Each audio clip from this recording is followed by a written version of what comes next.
Take St. Francis of Assisi. Yeah. He Greatest became. saint ever. He died around the age of 33. Actually, at 33, he died, and he died, I think, practically blind, and he had various ailments. That's why he died young. He apologised to his own body for having mistreated it. You see, he acknowledged he'd gone too far. Didn't know that. So clearly, there is a via media. There is that moderate path, which is neither the extremes of St. Francis, which may cause you to go blind, it causes you to die young, nor the extremes of the born-again Christians. There's a Catholic, but it's only a Catholic via media. Middle way. Because basically Protestantism has ditched this since in the Western world there's the desire for luxury, and Protestants go after luxury. That's the nature of the prosperity gospel. You can't be talking about. I wouldn't say all Protestants. But if you think about that. Pentecostalism, you're talking, which overlaps with the prosperity gospel.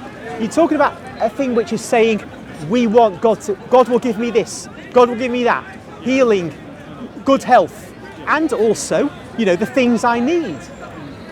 So really, don't think I'm talking about like traditional Lutheranism or very traditional Calvinism, but these are the minority approaches to religion. Protestant religion in the West today is not those things. It's not that kind of idea. You're saying that the predominant one is prosperity gospel and Pentecostalism. They make so much money, don't they? They make so much money, and they encourage their followers to think they can make loads of money too. And that's where the secret of success. Now, when you go to Africa, in Nigeria, these churches are booming because poor Africans think, this is my way to wealth. I'm a poor person, I'm never going to be rich, this is Nigeria. But yet there are rich pastors. I can be like that. So it gets the numbers up. You see, the biggest donors in terms of numbers to American Protestantism and the prosperity gospel and all this stuff are poor Americans, because they've got no career. They're on a really low income. If they think, well, if I've got $100, if I give it to this preacher, it'll be returned to me tenfold eventually. If I just keep that $100, it may help me pay the gas or the rent, but it won't get me out of poverty.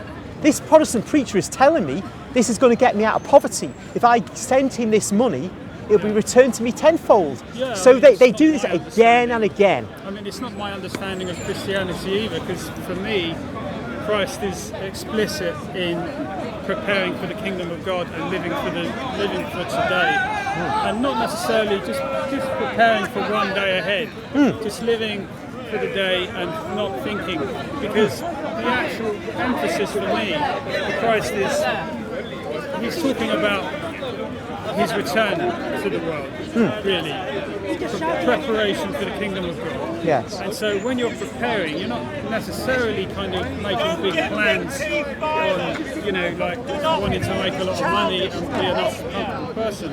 It's preparing for, in fact, what is a kind of destruction of the world and a replacement with a new world. Yeah. So that is, to me, the emphasis of, and it is with a lot of Protestant stuff as well. Yes. Is the attention on what they call, like the rapture people. Yes. And the second coming, basically. Yes.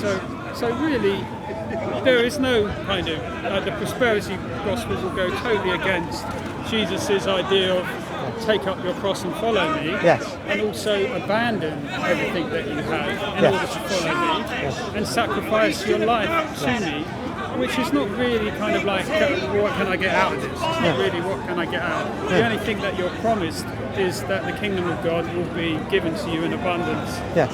If you give yourself wholeheartedly to God. Yes. And I think that's found throughout the Bible, actually, in the Old and New.